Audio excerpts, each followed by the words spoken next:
It started with the laptop. Sarah had this habit. Every time I walked into the room, she'd snap it shut. Not a slam, just a slick, practiced flick of the wrist, like swiping a notification off her phone. We'd been married 8 years, together since our 20s. I knew her quirks, but this wasn't one of them.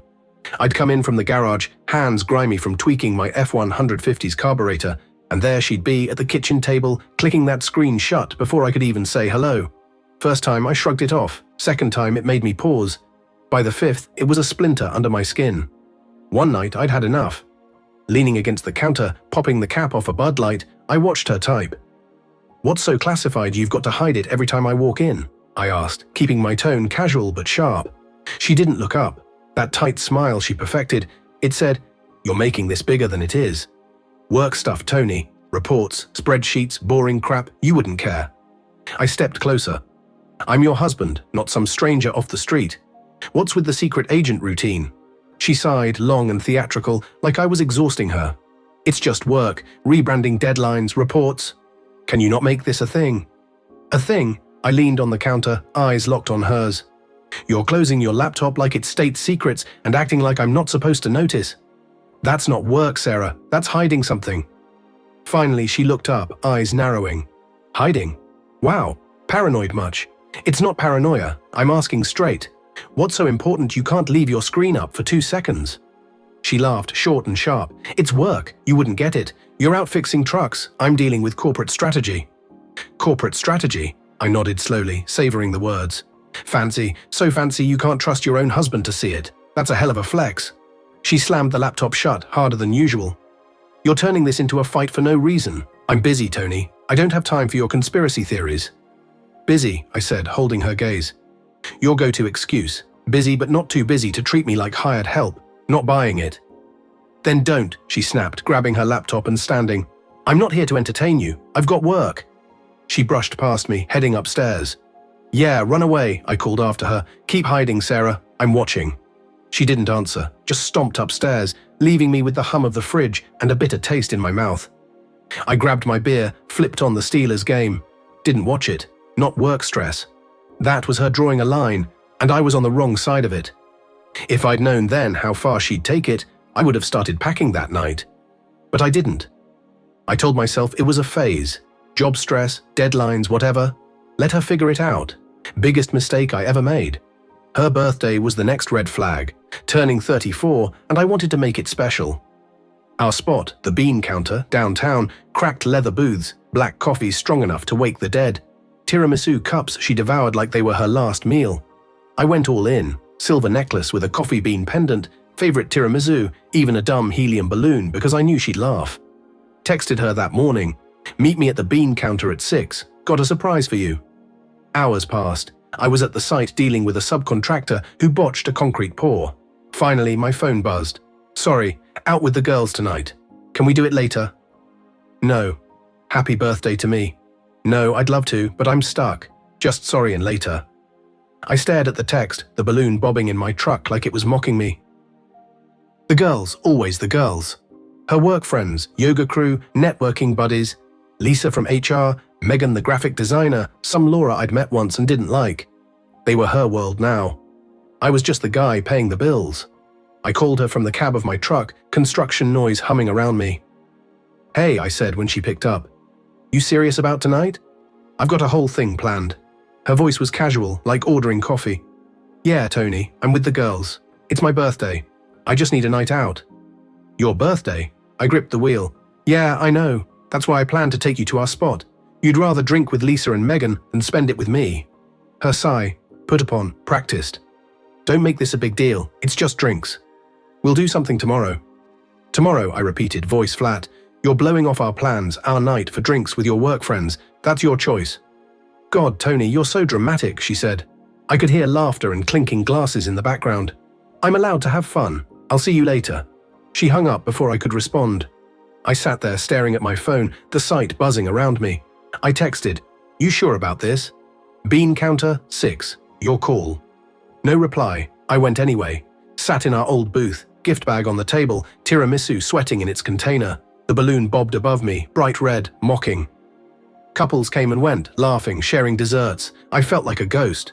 A kid named Josh, Patchy beard, waiter stopped by. Waiting for someone, man? Yeah, I said, tapping the gift bag. Supposed to be my wife. She's out with her friends instead. He winced. Rough, you want me to box up the dessert? Nah, I said, pushing it toward him. Take it, not in the mood. He hesitated, then took it. Sorry, man, hope she shows up. She won't, I said, grabbing the bag and balloon. Her loss. I drove home, tossed the necklace in a drawer, popped a beer. The balloon deflated in the corner, like my patience. I wasn't hurt yet. I was pissed. Sarah wasn't busy. She was choosing me out. I was done pretending it was okay. A week later, things got uglier at Murphy's bar. I was there with Mike, my buddy from the crew. Big guy, ex-Marine, sees everything, says little. We were shooting pool, nursing beers, when Lisa, Sarah's HR friend, walked in. All smiles like a toothpaste ad, but calculated behind it. She spotted us, waved, came over, heels clicking on sticky floors. Tony didn't expect you here, she said, leaning against the table, scarf brushing the felt. Where's Sarah? She's usually out with us. I choked my cue, casual. Good question. She's been busy lately. You tell me. Lisa laughed, nervous. Oh, you know her, always running for work, killing it with this rebrand. Killing it, I said, lining up my shot. So busy she can make happy hours with you and Megan, but not dinner with me. Doesn't add up, Lisa. She tugged her scarf, glanced at Mike like he might bail her out. She's under pressure, trying to balance everything. Balance, I said, setting the cue down. Nice word, here's another. Priorities. She's got M, just not me. You know anything about that? Lisa's eyes darted away and she slipped. Look, she's stressed. She was out with us last night at the Rusty Anchor. Seemed fine. Maybe you guys just need to talk. Mike finally spoke, low and dry, watching her stumble. Fine, huh? I saw her too, laughing with some suit from her office, hand on his arm, cozy in a corner booth. Didn't look stressed to me. I turned to Mike, keeping my face neutral. Good to know. Anyone I'd recognize? He shrugged, taking a sip of his beer. Didn't catch his name. But yeah, they were close. I did the math. Lisa's face went red. That's not… Tony, it's not what you think. She's just networking. You're twisting it. Twisting. I stepped closer, voice low. I'm asking simple questions. You're the one sweating. If it's innocent, why is Sarah dodging me? Why'd she need you covering for her? I'm not covering, Lisa said, too high-pitched. I'm just saying, talk to her, don't make assumptions. I'm not assuming, I said, holding her gaze. I'm seeing, and what I see is my wife acting like I don't exist. You tell her I said hi. Lisa muttered something about needing a drink and bolted. Mike watched her go, then looked at me. She's full of it. Sarah's playing games, man. Yeah, I said, grabbing my beer, and I'm done being her pawn. The company barbecue was the next nail in the coffin. Sarah's marketing firm threw these summer shindigs, catered burgers, open bar, everyone pretending to be one big happy family. I usually skipped, but she insisted. Important for appearances, she said, like I was a prop. I went mostly to see how she acted around her people. Bad call. The park was alive with laughter, music blaring from a Bluetooth speaker, picnic tables under a pavilion. Sarah flitted between groups, laughing too loud, hands brushing people's arms, performing. I stood by the grill with Dave, one of her co-workers, listening to him talk about project management software when she swooped in, hard seltzer in hand, smile dialed up to 11. Tony, you're not boring Dave with construction stories, are you? Her tone was teasing, but the edge was sharp. Like a teacher scolding a kid in front of the class, I sipped my beer, calm. Nah, just talking shop, real work, not playing prom queen over there. Her smile froze for a second, then she laughed, turning to Dave. See what I deal with? Always so serious, thinks he's the only one who works hard. Dave coughed, shifting his weight. Construction's no joke. You're building the city. Yeah, I said, eyes locked on Sarah. Someone's got to. While you're out here networking, I'm keeping the lights on. Her eyes narrowed, but the smile stayed for the crowd. Oh, come on, Tony, don't be like that. You'd rather be under your truck than talk to people, right? The jab landed. Nearby, a few people laughed. Heat crept up my neck. I stepped closer. Funny, I said, I'd rather be under my truck than fake it with your work buddies. At least the truck doesn't pretend to be something it's not. Dave coughed again, looking at his shoes. I'll grab another burger. He backed away. You guys good? We're great, Sarah said, voice sugary but eyes cold. Tony's just in one of his moods. Moods? I didn't break eye contact. That's what you call it when I notice you treating me like a prop. You invited me here, Sarah. If you wanted a puppet, you should have said so. She laughed loud enough to draw eyes. God, you're so dramatic. Maybe if you lightened up, you'd have some fun. Fun? I set my beer down, flirting with every suit in a 10-foot radius. Real classy, Sarah. Dave was hovering, trying to play peacemaker. Hey, let's all chill. It's a party. Yeah, Dave, I said without looking at him. A party where my wife thinks it's cute to take shots at me in front of her friends. I'm done here. I walked off, leaving Sarah standing there, her smile slipping. I didn't look back. The drive home was quiet, just me and the hum of the truck. She wasn't just pulling away, she was trying to make me feel small, like I didn't belong in her shiny new world. I wasn't playing that game anymore. The final straw came a week later. I dropped my laptop off at Tom's place, Jin's husband, Sarah's sister. Tom's a tech wizard, fixes everything from phones to servers in his garage. My laptop had been crashing every time I opened work files. I told him no rush, but late that night he texted, "Fixed it, swing by whenever." It was Thursday, pushing 2:45 a.m. I'd just wrapped a late client meeting. Tom was under the garage light, coffee in hand. I parked, grabbed my own gas station cup, and we started chatting. "Your machine's good to go," he said, wiping his hands on a rag. "Clean install, malware's gone, you owe me $50 and a beer." "Done," I said, sipping lukewarm coffee. "Appreciate you staying up." "No sweat," he grinned. "Gotta keep you in business." Jin stepped onto the porch, robe on, hair a mess, yawning. "Tony, what are you doing here at this hour?" "Picking up the laptop. Tom's saving my ass as usual." She smiled, leaning on the railing. "He's good for something." Then my phone buzzed. "Sarah," I answered, keeping it casual. "Hey, what's up?" Her voice was low, half asleep. Just checking in. I'm at Jen's." "Don't wait up. I'll be home in the morning." I froze. Jin was 10 feet away, head tilted like she'd caught something off. Tom paused mid-sip. "Say that again," I said, calm but cold as ice. "I'm at Jin's," Sarah repeated, sharper this time. "I'll see you tomorrow." Jin stepped down from the porch, bare feet crunching gravel. She leaned close enough to whisper, loud enough for Tom to hear. "She's not at my place. She hasn't been here for 2 weeks." I hung up. No goodbye, no argument. Jin's eyes widened. "Tony, she hasn't been here. I haven't seen her. Kids would be up. House would be a mess. She's lying." Tom set his cup down, slow and deliberate. "You need me to back you up. I will. Anytime, anywhere." I nodded, jaw tight. "Thanks, I'll handle it." Jin shook her head, voice low. "This isn't right, Tony. She's got no business pulling this." "No," I said, staring at the ground. "She doesn't." I drove home, laptop on the passenger seat, coffee forgotten. By the time I pulled into the driveway, I'd made my decision. Sarah's stuff, clothes, shoes, endless skincare bottles, was going into boxes. I wasn't waiting for an explanation. I was done. She came home at 7 a.m., hoodie up, keys jangling like nothing happened. I was in the hallway, leaning against the doorframe, arms crossed.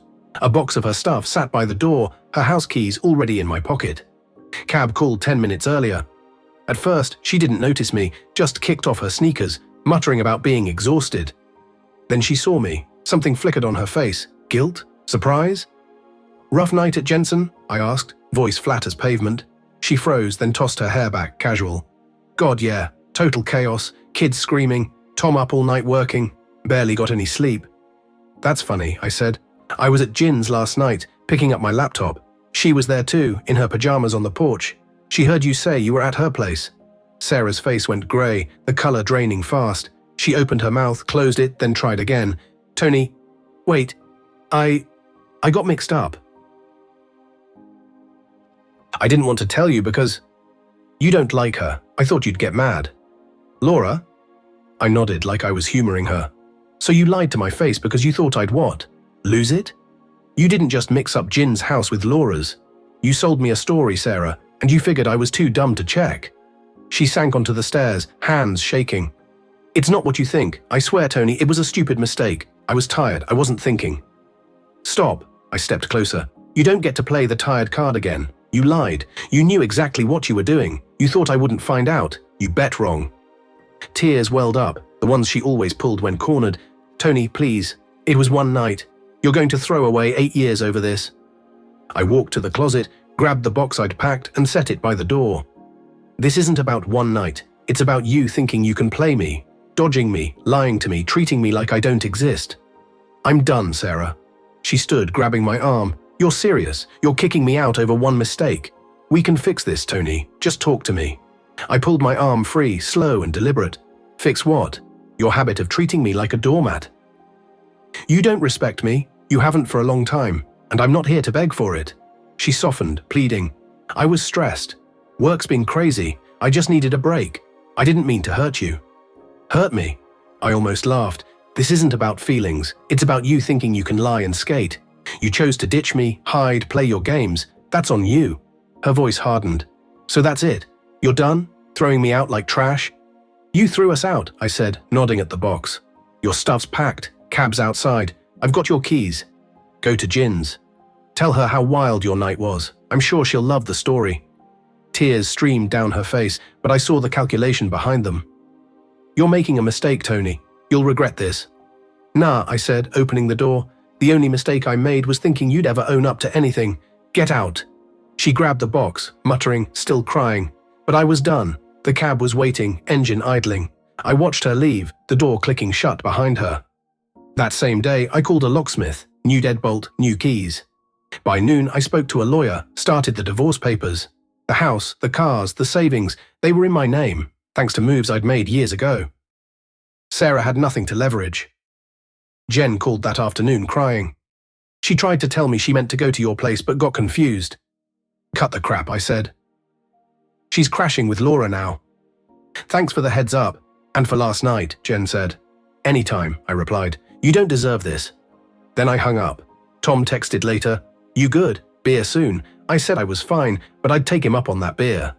Mike swung by that evening with a pizza. No questions, just sat with me watching the game. Solid, no explanation needed. A week later, the papers were at the notary. Sarah called, texted, even showed up once. I didn't answer. Her mum called too, but didn't push. She knew Sarah had crossed the line. Nobody backed her. Jen, Tom, her work friends, no one. She'd burned too many bridges. 3 months later, I'm still in the house, same truck, same job. Life's quieter, cleaner. I don't check my phone every hour. I don't brace for the next lie or jab. I'm not angry anymore. Just clear. Last week, I saw Sarah at the grocery store, cereal aisle, hair in a messy bun, looking tired. She started to say something. I nodded and kept walking.